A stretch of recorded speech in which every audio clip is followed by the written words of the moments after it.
I have never seen a man be this good at what he does and have to wait this long to prove it. It took 8 years for this moment to finally come to fruition, and when it did, absolute chaos broke out. Everyone was waiting for Luke Garrett to finally break his first world record.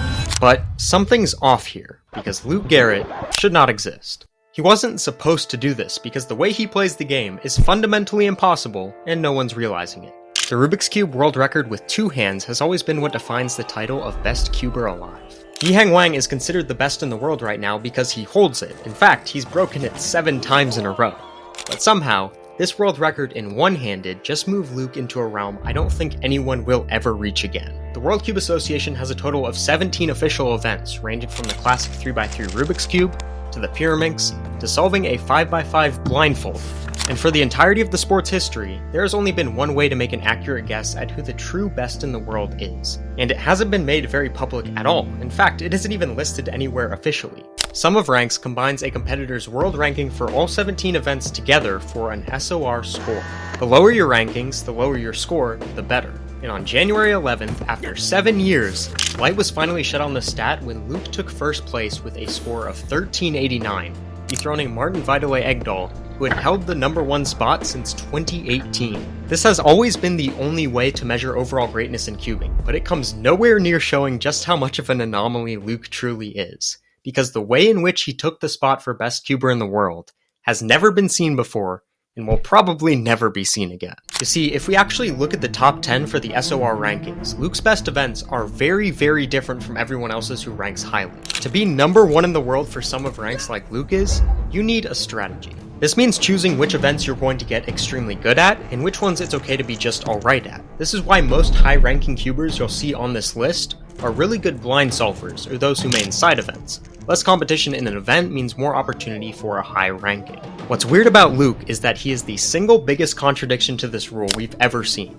As an event's level of competition rises, his rank improves. He places higher. This is the exact problem with Sum of Ranks because some events are much harder to rank highly in than others. It tells you how good someone is at everything, but it doesn't tell you how hard that greatness was to achieve. To truly understand Luke Garrett's dominance, we have to look at a stat I like to call WPS, or Weighted Performance Scale. Instead of treating all events the same, it factors in the weight of an event, determined by the percentage of WCA competitors who have competed in it. For example, 96% of cubers have competed in 3x3, whilst only 0.4% have competed in 5x5 blindfolded, making 3x3 vastly more competitive than 5 blind. WPS takes that weight and divides it by the competitor's world ranking in an event.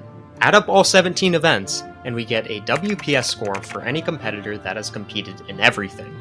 Simply meeting this criteria is very difficult to begin with, but if we look at the top 10 in the world for this stat, you can start to see how being really good and highly weighted events like 3x3, 2x2, and Pyraminx can boost a competitor's score. A WPS score of 3 is elite, good enough for top 7 in the world. Ryan Pilot at 4.73 is the closest thing to Luke Garrett that currently exists, ranking top 100 in 3x3 through 6x6 while maining square 1. But above them all, widely considered to be the greatest all-rounder of all time, is Martin Vidalé Egdahl with a WPS score of 6.17. He isn't just dominant in Sum of Ranks, but good enough at the higher weighted events to land him the highest WPS score we have ever seen.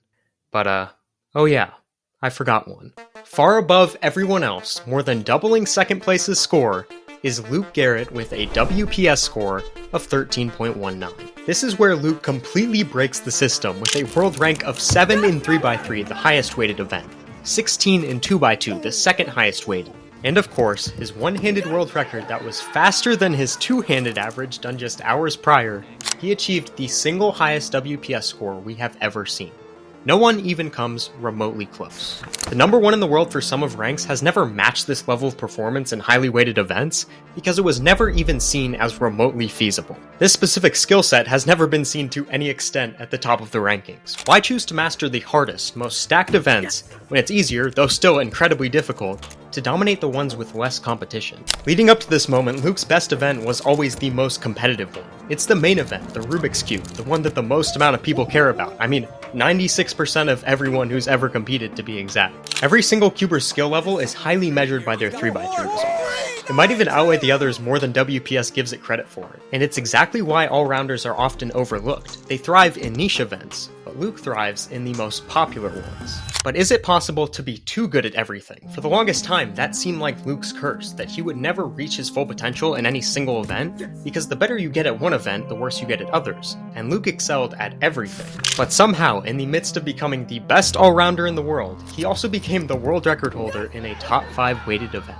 By both statistics and weighting of events, Luke is undoubtedly the best cuber alive right now. Yi Hangwang's dominance is what everyone's talking about, and it is absolutely unheard of, but that's just in 3x3 and 2x2. Luke's absurdly high rankings in every event simply outweighs that, at least in my opinion, and if you were to tell me that this year Luke becomes world champion in all 3 of his best events, arguably also the most 3 popular events in all of cubing, I would believe you. The truth is, Luke's skill set is so absurdly rare that most people don't even know how to process it. We constantly celebrate the best cubers in each event, and Luke finally has that recognition in one-handed, but when asking the question of who should be given the title of best cuber in the world, at least by the WCA standards, it has been Luke Garrett for a very long time. He is possibly the greatest all-around speed cuber we have ever seen, but when you're the best in the world but don't fit into a single category, you become an outlier. An outlier so unprecedented that you might just be impossible to rank. But it's not impossible to click the white button right under the video, and it's definitely not as hard as what Luke just did. You know what can be ranked though,